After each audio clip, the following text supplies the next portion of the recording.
बिजनौर में एक शादी समारोह में जूता चुराई की रस्म के दौरान हंसी मजाक विवाद में तब्दील हो गई। साली ने जीजा से जूता चुराई की रस्म को पूरा करने के लिए 50,000 रुपए की डिमांड कर डाली। हालांकि दूल्हे ने 50,000 देने से इनकार कर दिया और अपनी साली को 5,000 रुपए देकर मामला रफा दफा करना चाहा। इस बीच दुल्हन पक्ष के लोगों ने दूल्हे पक्ष को फकीर बता दिया, तो इसी बात को लेकर दोनों पक्षों में कहासुनी हुई।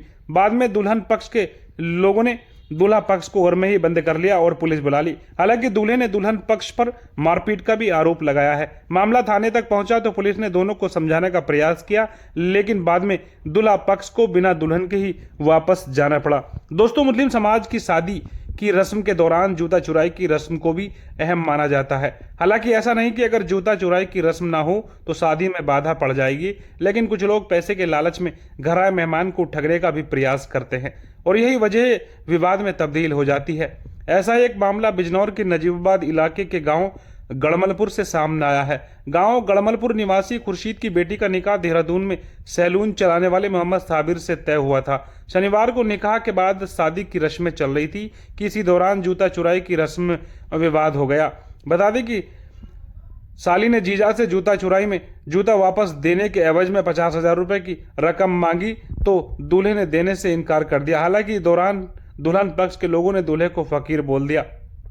फिर क्या था, दूल्हा पक्ष नाराज हो गया और आपस में कहासुनी हो गई। बाद में कहासुनी मारपीट में भी तब्दील हो गई। मामला पुलिस ने भी सुलझाने का प्रयास किया, लेकिन बाद में दोनों पक्षों के लोग आपस में घंटों तक वार्ता करते रहे। आखिर में दूल्हे को ही बिना दुल्हन के वापस जाना पड़ा।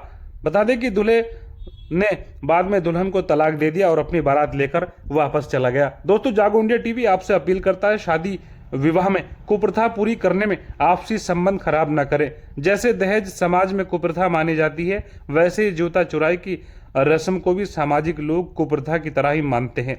आपसी संबंध को बरकरार रखें, जागरूक रहें, सुरक्षित रहें। सर, मेरा नाम मोहम्मद साबिर है।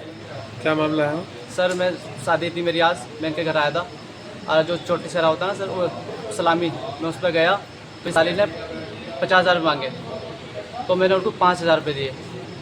तो उन्होंने बोला, जो और लेडीज़ थी, कि अपने बात रखते तो भिखारी है, ऐसे करके बात करी। ठीक है सर। तो फिर उन्होंने आपस में झगड़े हुए इनके, और फिर मैंने उनको बोला कि मुझसे कोई गलती हो तो मैं हाथ पकड़ के माफ़ी मांग लूँगा, अपने तुम्हारे सबके पैर पकड़ लूँगा, लड़की को भेज दो आप खुशी से बस। ठीक है। और ये इन्होंने फिर हमें रूम में अपनी बैठक में बंद करके हमारे वालिद साहब को, हमारे हाजी जी को, हमारे भाई को और हमारी भाभी को, हमारे भतीजे को, सबको मारा सर। बाहर से लड़के बुला रखे थे, जितने भाई थे सब ने मारा सर हमें। क्या नाम है उनके? सर, मेरे अब्बा जी का नाम निशार अहमद है, भाई का नाम इरफान, आबिद, जाबिद, जफ़र और आबिद। मारा किस को? सर, लड़की के भाइयों ने, लड़की के ताऊ ने और ताऊ के लड़कों ने, और वो बाहर से लड़का रखे थे। लड़ मारा सर मेरे भाई के, सर ये फट गया थे पूरा सूजा पड़ा सर, यहाँ पे सूजा पड़ा। अब मेरे वाले साहब है नहीं है, मेरे वाले साहब यहाँ नहीं, मेरे वाले साहब के यहाँ पे पूरा फट रखा सर। बाकी मैं दिखा दूंगा सर आपको उनको बुला के। अब मेरे खोपड़ी पे मारा, कोई बॉडी बिल्डर था इनमें, इनका ताऊ का चाचा लगा, तो मैंने ऐसे करके बचाया। इन्होंने मुझे बहुत मारा और मेरे पेट में दर्द हो रहा सर, एक बुध मेरे पेट में मारा इन्होंने, बहुत मारा सर।